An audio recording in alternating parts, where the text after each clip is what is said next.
Hi అండి, welcome to ఐకేల్ kitchen. ఎలా ఉన్నారు? బాగున్నారా? నేనైతే చాలా చాలా బాగున్నాను. ఈరోజు వీడియో ఏంటంటే పప్పుచారు అండి. సాంబార్ కాదండోయ్, పప్పుచారు. అంటే పాతకాలపు నాటి పప్పుచారు. అంటే మన ఇప్పుడు అమ్మమ్మలు నాయనమ్మలు వాళ్ళు పెట్టేవాళ్ళు చూసారా, అట్లాంటి టైప్ పప్పుచారు నేను ఇప్పుడు నా స్టైల్లో నేను పెట్టి చూపిస్తున్నానండి. అంటే ఇది నా స్టైల్ ఏం కాదు, నేను కూడా పెద్దవాళ్ళ దగ్గర నుంచి చూసి నేర్చుకునేదేనండి. పప్పుచారు ఎలా పెడతానో ఏంటనేది చూసేద్దారండి. ఇదిగోండి, నేను దీంట్లోకి ఏమేమి తీసుకున్నానంటే చూడండి. ఇదిగోండి, ములక్కాయ ముక్కలు, బెండకాయలు, పచ్చిమిరపకాయ, ఉల్లిపాయలు. ఈ ఉల్లిపాయలు అయితేనండి చిన్న చిన్న పాయలేను ఇట్లా ఘాట్లు పెట్టేసేసి తీసేసుకున్నాను. అంటే అటుపక్క ఇటుపక్క చిన్న ఘాటు పెట్టాను. టమాటో కూడా ఇట్లాగా చక్కగా ఇట్లా పొడవు ముక్కలు కోసుకున్నాను. ఇది దొండకాయ. అంటే అన్నీ ఇంట్లో ఒకటి రెండు అట్లా ఉన్నాయండి. అందుకని చెప్పాను ఈరోజు ఎట్లయినా సరిగిన అంటే 1-2 ఎటు కూరకవ్వవు, కానీ ఈ అన్నిటితో కలిపి పప్పుచారు కాస్తే చాలా బాగుంటుందని చెప్పానని అన్నీ పెట్టుకున్నాను. ఇదిగోండి, కరివేపాకు, కొత్తిమీర, ఇంకా ఇవన్నీ ఉన్నాయి. కానీ మెయిన్ అసలు ఏది అనుకుంటున్నారా, ఇదిగోండి పప్పు. ఇది వట్టిపప్పు అండి. నేను ఆల్రెడీ ఇందాక వండేసేసి ఇట్లా గిన్నెలో తీసేసుకున్నాను, కుక్కర్లో పెట్టేసేసుకుని. ఇది ఎలా కలుపుతాను ఏంటి అనేది చూపిస్తాను. అంటే ఇది చాలామంది అండి కొన్ని రకాలుగా చేస్తూ ఉంటారు. నేను ఎలా చేస్తానో ఏంటనేది మీకు ఒకసారి నేను చూపించబోతున్నాను. నేనైతే అన్నీ కలిపి పెట్టేస్తానండి. ఇదిగోండి, ఈ పప్పు అంతా కూడా నేను దీంట్లో వేసేసుకుంటున్నాను. ఇట్లా పప్పు అంతా దీంట్లో వేసేసుకున్నానండి. దీంట్లో ఇంకొంచెం అంతా ఉంది పప్పు, అది కూడా కొంచెం అంత వాటర్ కలిపేసేసి ఇదిగోండి ఈ పప్పు అంతా దీనిలో తీసేసుకున్నాను. ఇక ఈ కూరగాయ ముక్కలు ఉన్నాయి చూసారా, ఈ ముక్కలు అన్నీ కూడా నేను దీంట్లో వేసేస్తానండి. అన్నీ వేసేస్తాను. ఇవన్నీ నేను శుభ్రంగా కడిగి చక్కగా ముక్కలు కట్ చేసుకున్నానండి. ఇప్పుడు ఇవన్నీ కూడా ఇందులో వేసేస్తాను. ఇదిగోండి, టమాటా ముక్కలు, ఉల్లిపాయలు. అంటే చాలామంది ఏం చేస్తారంటే ముందు ఇవన్నీ కూడా కొంచెం మగ్గ పెడతారండి. నేనైతే అట్లా మగ్గ పెట్టను. మొత్తం అన్నీ కలిపేసి దీంట్లోనే మరగనిస్తానమాట. ఇంక ఇప్పుడు దీంట్లో ఇదిగోండి చింతపండు ఏం చేశానంటే ముందుగానే కొంచెం నానబెట్టుకుని ఉంచుకున్నానండి చింతపండుని. దీన్ని ఇప్పుడు నేను రసం తీస్తాను, అంటే గుజ్జు తీస్తాను. ఈ చింతపండు గుజ్జు అంతా కూడా దాంట్లో వేసేస్తాను. ఇదిగోండి, నేనైతే ఇట్లా గుజ్జు తీసేసాను. ఇప్పుడు దీన్ని ఈ ముక్కల్లో వేసేస్తాను. ఈ చింతపండు పులుసు మొత్తం అంతా ఇదిగోండి ఇలా చెయ్యి అడ్డు పెట్టి పోసుకుంటే ఈ తొక్కంతా కూడా మన చేతిలోనే ఉండిపోతుంది. ఇంకొంచెం వాటర్ పడతాయండి, ఇంకొంచెం కూడా పోస్తాను వాటరు.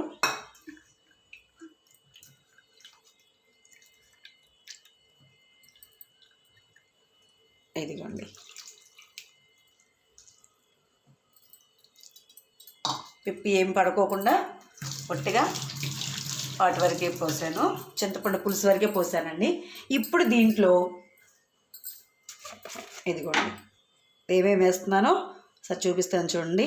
పసుపు అండి, నేను ఆల్రెడీ పప్పులో ఇంకో పసుపు వేయలేదు, అందుకని కొంచెం పసుపు వేస్తున్నాను. పసుపు ఇదిగోండి, అంటే ఈ ముక్కలకి ఆ పప్పుకి నేను పోసిన చింతపండు పులుపుకి సరిపడగా కారం అండి. అంటే ఆల్రెడీ పచ్చిమిరకాయలు వేసున్నాను కదా నేను, అందుకని ఇది కూడా 1 స్పూనున్నర కారం వేసాను. అంటే ఒకటేమో ఫుల్గా వేసాను, అంటే కొంచెం తక్కువ వేసాను, ఇంకోటి సగం వేసాను అనమాట. దాంట్లోనే కళ్ళుప్పు అండి. మీకు తెలుసు కదా, ఎప్పుడు కూడా నేను నార్మల్గా అసలు సాల్ట్ అనేది యూజ్ చేయను నేను ఎప్పుడు కూడా. ఇదిగోండి కళ్ళుప్పు, ఈ కళ్ళుప్పు కూడా వేసేసాను. ఇప్పుడు దీంట్లోకి సరిపడినంత వాటర్ అండి. ఇప్పుడు దీంట్లోకి సరిపడినంత వాటర్ అన్నమాట. ఇదిగోండి, ఈ పప్పుని ఈ ముక్కల్ని అన్నిటినీ కూడా చక్కగా ఇలా కలిపేసేసి ఇదిగోండి, అంటే మనకు కావాల్సిన థిక్నెస్ అనమాట. అంటే మీకు కొంచెం పల్చగా కావాలి అనుకోండి, ఇంకొంచెం పల్చగా చేసుకోవచ్చు. లేదు ఇలా సరిపోతుంది అనుకున్నప్పుడు ఇలా ఉంచుకోవచ్చు. నేనైతే కనుక కొంచెం పల్చగానే చేస్తానండి. ఎందుకంటే ఇది మరిగిన తర్వాత ఇవన్నీ వెళ్ళి మరిగిన తర్వాత ఆల్రెడీ చిక్కబడిపోద్దండి. అందుకని ఇంత చిక్కగా ఉందనుకోండి మరీ చిక్కబడిపోతుంది. అందుకని ఇంకొంచెం వాటర్ వేస్తాను.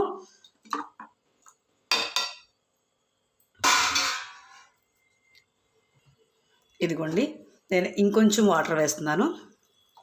ఇదిగోండి, ఇప్పుడు ఇదంతా మరిగింది అనుకోండి, మరిగి కనీసం ఒక 10 నుంచి 15 నిమిషాల వరకు బాగా మరగాలండి ఇది. ఇదిగోండి ఇట్లా చూసారా, అన్నీ వేసేసానండి. ఇంక దీంట్లో ఏమీ వేయాల్సిన పని లేదు. ఇక దీన్ని కదిపించాల్సిన అవసరం లేదనమాట మనం. ఇప్పుడు స్టవ్ వెలిగిస్తున్నాను. చూసారు కదా, నేను పప్పు, కూరగాయ ముక్కలు అన్నీ, ఉప్పు, కారం, పసుపు, చింతపండు పులుసు, కరివేపాకు, కొత్తిమీర మొత్తం అన్నీ కలిపేసేసానండి. కలిపేసేసి నేను దీన్ని ఇలా 10 నుంచి 15 నిమిషాల పాటు మరగనిస్తాను. మరిగిన తర్వాత మరుగుతూ ఉన్నప్పుడు కూడా ఒకసారి మీకు చూపిస్తాను.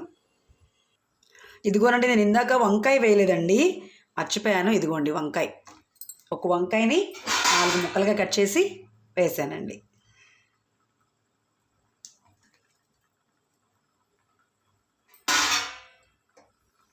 ఇది ఇప్పుడు బాగా మరగనిస్తానండి. మరుగుతున్నప్పుడు ఇంకోసారి చూపిస్తాను మీకు. ఇప్పుడు ఇదిగోనండి, పప్పుచారు ఇప్పుడే మరుగు పట్టింది. ఇదిగోండి మరగటం మొదలైందనమాట. కానీ అంటే ఈ విషయం చాలామందికి తెలిసి ఉంటుందండి. ఇది కేవలం తెలియని వాళ్ళ కోసం మాత్రమే, ఓకేనా? అయితే దీనికి అంటే ఇప్పుడు నేనేం చెప్పబోతున్నానంటే, పప్పుచారు ఎప్పుడైనా సరిగా మరిగేటప్పుడు ఇదిగోండి పొంగు ఉంది చూసారా, ఈ పొంగును మాత్రం బయటికి పొంగనివ్వకండి. పప్పుచారు ఒక్కసారి పొంగింది అంటే ఆ రుచి అంతా పొంగులోనే పోయిద్దండి. అందుకని మ్యాక్సిమం అసలు పప్పుచారు అనేది పొంగకుండా ఇలా కొంచెం దగ్గరుండి ఇట్లా మరుగు పట్టింది అనుకోండి, కొంచెం సేపు దగ్గరుండి ఇలా కలుపుతూ ఉంటే ఒక 2 నిమిషాలు 3 నిమిషాలకి ఏమవుతుందంటే మరగడం మొదలైంది అనుకోండి, ఈ పొంగు ఆగిపోద్ది అనమాట. ఇంకొకటి ఏంటంటే, కొంచెం ఉప్పు సరిపోకపోయినా సరే కానీ ఊరుకూరుకునే పొంగుతుందండి పప్పుచారు అనేది. చూసి కూడా అలా కూడా చూసి తెలుసుకోవచ్చు అనమాట, అంటే ఉప్పు సరిపోయిందా లేదా అని అలా కూడా చూసి తెలుసుకోవచ్చు. ఇదిగోండి ఇప్పుడే మరుగు పట్టింది. ఇంకా దీన్ని ఒక 10 నిమిషాల పాటు బాగా మరగేదంటే ఫుల్గా ఉంది చూసారండి. ఈ అర మనకి దిగి కింద కనిపించాలండి, ఈ అరంతా కనిపించాలి అంటే మరిగింది అని. అప్పటి వరకు కొంచెం మరిగించాలి, మరగనిద్దామండి దాన్ని.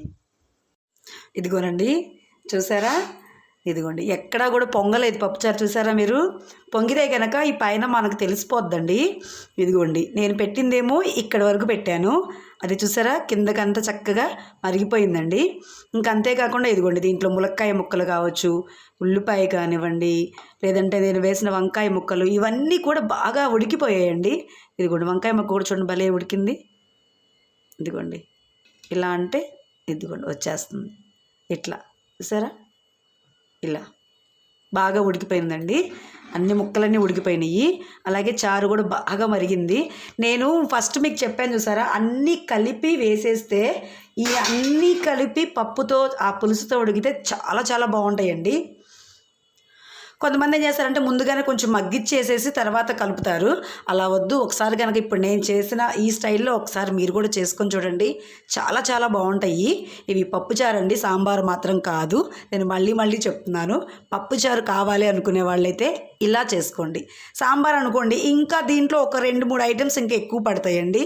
అది కూడా ఈసారి నేను మీకు సాంబార్ చేసినప్పుడు నేను మీకు చెప్తాను. ఇంక ఇదైతే మరిగిపోయింది, దీనైతే తాలింపు వేసేస్తానండి. ఇప్పుడు ఇదిగోండి తాలింపు వేస్తున్నాను. ఇది ఎక్కువ ఆయిల్ ఏం పట్టదండి, 1 స్పూన్ అంత ఆయిల్ వేసాను. ఇది పప్పుకి పప్పుచారు తాలింపులకి ఎక్కువేం పట్టదండి. ఇదిగోండి ఈ కొంచెం ఆయిల్ వేడెక్కిన తర్వాత ఎల్లుల్లిపాయలు, ఇదిగోండి ఫస్ట్ అయితే కనుక ఆవాలండి, ఆవాలు వేసి ఆవాలు చిక్కపట్టమన్నాయి అనుకోండి, అదిగోండి విన్నారా, అలా చిక్కపట్టమంటే ఆవాల ఫ్లేవర్ అంతా దిగుతుందండి, చాలా బాగుంటుంది.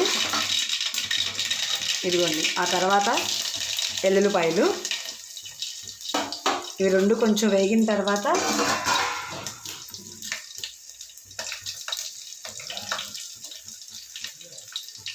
ఇదిగోండి ఎల్లుల్లిపాయలు వేగిన తర్వాత జీలకర్రను సాయమినపప్పు అండి, ఈ 2 కూడా బాగా వేగాలి.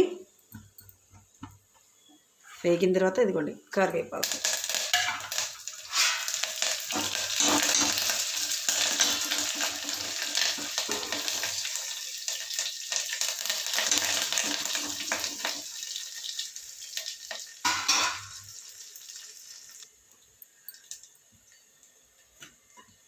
ఇదిగోనండి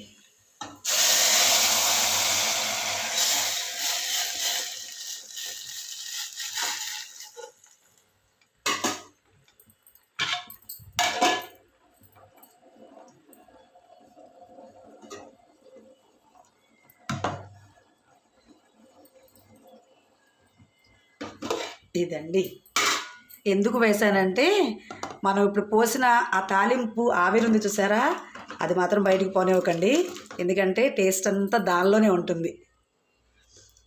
ఇదేంటి ఇందాక పప్పు పొంగనివ్వద్దండి దానిలో రుచి ఉంటుందంటుంది అనుకుంటున్నారా? ఒక్కసారి ఇప్పుడు నేను చెప్పిన విధంగా నేను చెప్పిన టిప్స్ అన్నీ ఒక్కసారి పాటిస్తూ ఒక్కసారి చేసి చూడండి, మీకే తెలుస్తుంది. ఇదిగోండి,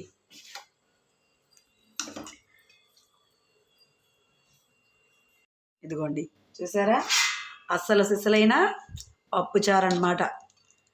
నచ్చిందా మీకు ఈ వీడియో? నచ్చితే కనుక లైక్ చేయండి, షేర్ చేయండి, సబ్స్క్రైబ్ చేసుకోండి. మరిన్ని వీడియోలు మీకు రావాలంటే తప్పకుండా మీరైతే సబ్స్క్రైబ్ చేసుకోండి. నేను పెట్టిన ప్రతి వీడియో ముందుగా మీకు నోటిఫికేషన్ వస్తుందన్నమాట. ఓకేనా? మరి ఇంకొక వంటతో మళ్ళీ మీ ముందుకు వస్తాను. బాయ్ అండి.